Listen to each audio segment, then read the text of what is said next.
सरकार की तरफ से जो बुढ़ापा पेंशन चौधरी देवीलाल जी ने बढ़ाई थी, उस बुढ़ापा पेंशन में अनेक शर्तें लगा करके बुजुर्गों की पेंशन काटने और रोकने का काम किया जा रहा है। करीब करीब 1 लाख से ज़्यादा लोगों की पेंशन रोक रखी है और काट दी गई है। जब इसके लिए हमने एक फैसला किया कि या तो मुख्यमंत्री अपनी तरफ से ये स्पष्ट करे कि हम किसी भी बुजुर्ग की पेंशन नहीं काटेंगे, और उसके साथ साथ जो मुख्यमंत्री की घोषणा थी 21 अक्टूबर की कि हम 200 रुपये बढ़ा करके बुजुर्ग को 1 नवंबर से पेंशन देने का काम करेंगे। हैरानी की बात है, पेंशन बढ़ा करके देने की बजाय पेंशन काटी जा रही है। 1 लाख से ज़्यादा लोग पेंशन से वंचित हैं। इसके लिए हमने एक फैसला किया है कि हम 20 फरवरी को पंचकुला में इकट्ठे होंगे। प्रदेश भर के बुजुर्ग जिनकी पेंशन कटी है वो सारे आएंगे और महामहिम को एक ज्ञापन देंगे, उन्हें एक मेमोरेंडम देंगे कि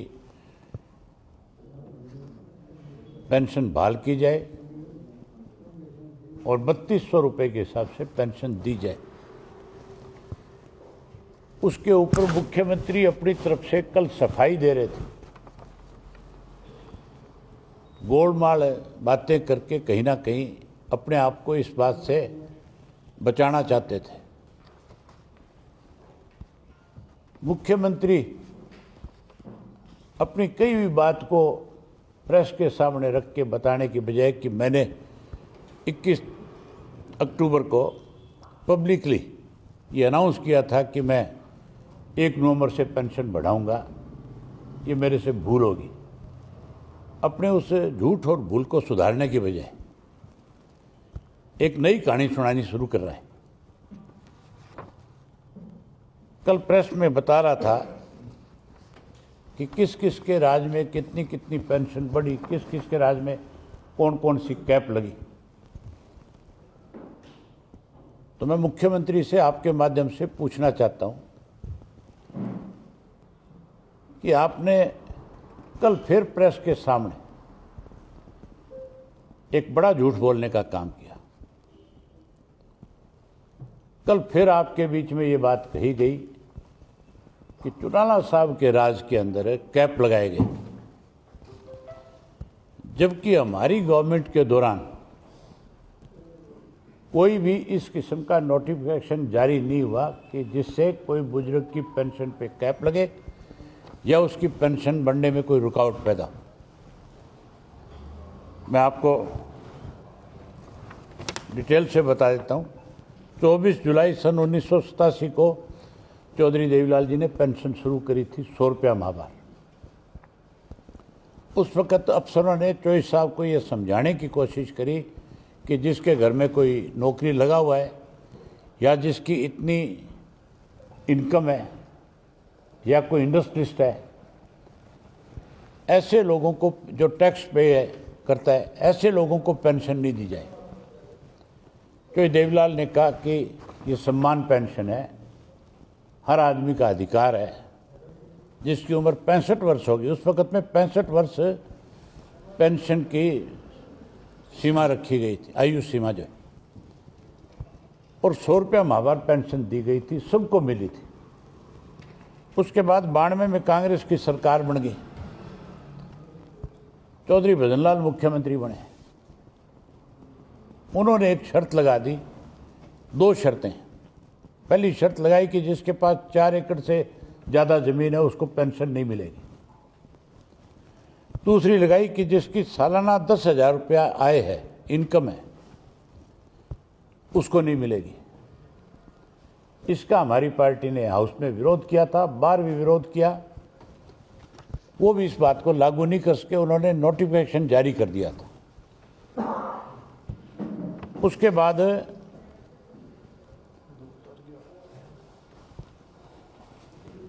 बाद जो है 2011 में जब हुड्डा की गवर्नमेंट थी, उस वक्त फिर इस 10,000 के आय को बढ़ा करके 50,000 रुपये सालाना कर दिया था,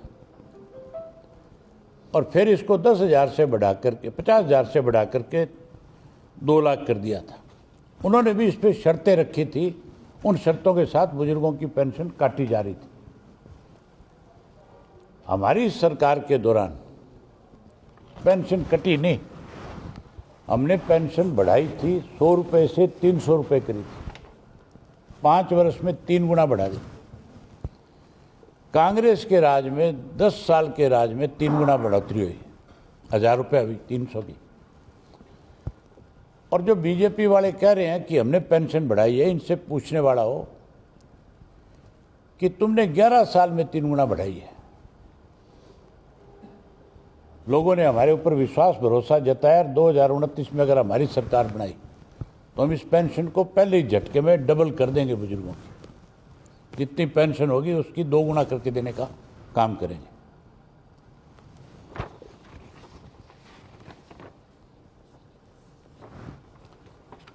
मुख्यमंत्री बारी बारी सफाई देते हैं। मैं आज फिर आपके माध्यम से सरकार को ये बताना चाहता हूँ और कहना चाहता हूँ कि अगर आपने जो ये फैसले ले रखे हैं, जो आपने पेंशन की कटौती के अंदर जो शर्तें लगा रखी है, ये वापस करो और 20 तारीख से पहले मुख्यमंत्री इस बात की घोषणा करो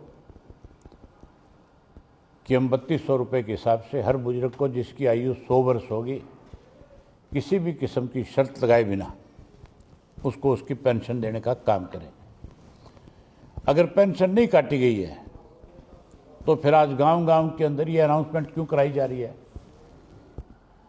कि जिस किसी की पेंशन रुकी है या कटी है वो पंचायत घर में आए, आकर के एक फार्म भर के दे, ताकि हम उसको नए सिरे से उसको उसकी पेंशन देने का काम करें। झूठ बोलने से काम नहीं चलेगा। जो वायदे किए उनको पूरा करना पड़ेगा, तभी जाकर के लोगों का विश्वास इनके ऊपर बढ़ेगा। आज हैरानी की बात है, कांग्रेस के लोग भी पेंशन को लेकर के चिंता व्यक्त कर रहे हैं, जिन्होंने इस पेंशन को रोकने और काटने का काम किया था। आज और भी कई लोग शहीद होना चाहते हैं उंगली कटा करके।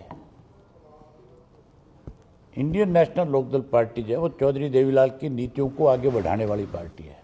हमारा ये फैसला है कि चौधरी देवीलाल के द्वारा या चौटाला साहब के समय में लोगों को जो सुविधाएं प्रदान की गई थी, अगर सरकार उनमें किसी किस्म से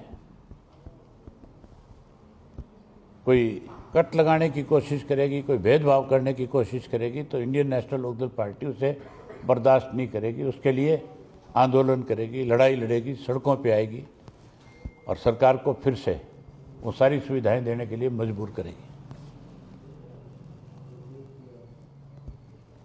आज केवल बुजुर्ग परेशान नहीं,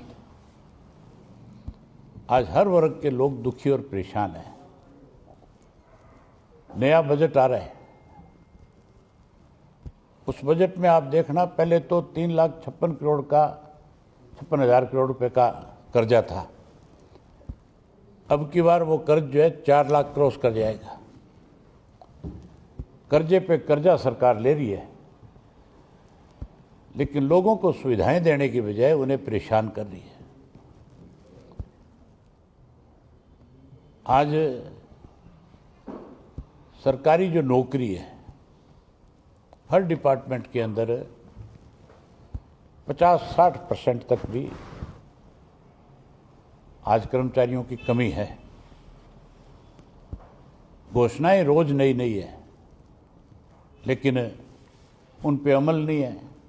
केवल ध्यान बांटने के लिए रोजाना नई बात सरकार की तरफ से कही जाती है।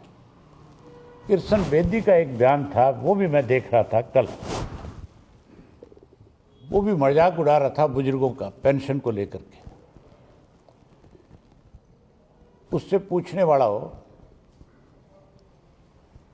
तू जब पहली बार एमएलए बना था, बीच में 5 वर्ष तक जब तू एमएलए नहीं था, तब तैने कितने रुपए पेंशन के रूप में लिए? तुझे पेंशन क्यों दी गई? ऐसा कौन सा काम किया था तैने इस प्रदेश में जिसकी वजह से आपको पेंशन मिले? एक एमएलए को, एमपी को, राज्यसभा के मेंबर को, अगर एक एमएलए राज्यसभा का मेंबर बन जाता है, अगर वो लोकसभा का मेंबर बन जाता है, तो उसको एक एमएलए की पेंशन नहीं मिलती, उसको तीनों जगह से पेंशन मिलती है। और उसको नहीं, उसकी जो वाइफ है, जो उसको भी जो सुविधाएं एक एमएलए को, एक्स एमएलए को दी जाती है, चाहे वो मेडिकल की है, चाहे वो आपके एक जगह से दूसरी जगह जाने के लिए सरकारी जो बसें चलती है, उन पे जो किराया माफ़ है, जो मेडिकल सुविधा है, वो सारी सुविधाएं उसके परिवार के सदस्यों को भी मिलती है। तो फिर जब ये कानून बन गया था, ये सारी चीज़ें कानून के तहत ही मिल रही होगी इनको। अगर कोई अधिकारी रिटायर हो जाता है, उसको भी पेंशन मिलती है, उसके डिपेंडेंट को भी सारी सुविधाएं मिलती है। बुजुर्ग आदमी अगर उसकी डेथ हो जाती है तो उसका कोई डिपेंडेंट नहीं है। सरकार को उसके डिपेंडेंट को भी ये सारी सुविधाएं देनी चाहिए, ताकि जो उसका डिपेंडेंट होगा वो उसकी देखभाल करता रहेगा।